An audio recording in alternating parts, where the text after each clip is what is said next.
اور سب سے پیارا حضرت اسماعیل علیہ السلام ہے، اسے رب کی بارگاہ میں قربانی کرنے کو کہا تھا۔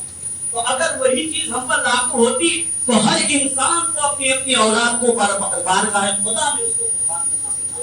لیکن حضرت ابراہیم علیہ السلام، حضرت اسماعیل علیہ السلام پر قربان جائیے کہ رب کی رضا کے لیے اپنے آپ کو اوپر قربان کرنے کو پیش کر دیے، لیکن قربان کرنے کو تو پیش کیے، لیکن رب تبارک و تعالیٰ ہر امت آنے والی نسل کو کی بقا کے لیے رب تبارک و تعالیٰ نے جنت سے ڈبہ بھیجا اور حضرت اسماعیل علیہ السلام کو بچا لیا۔ تو یہ ہمارے اور آپ پر رب تبارک و تعالیٰ کا جو احسان ہے۔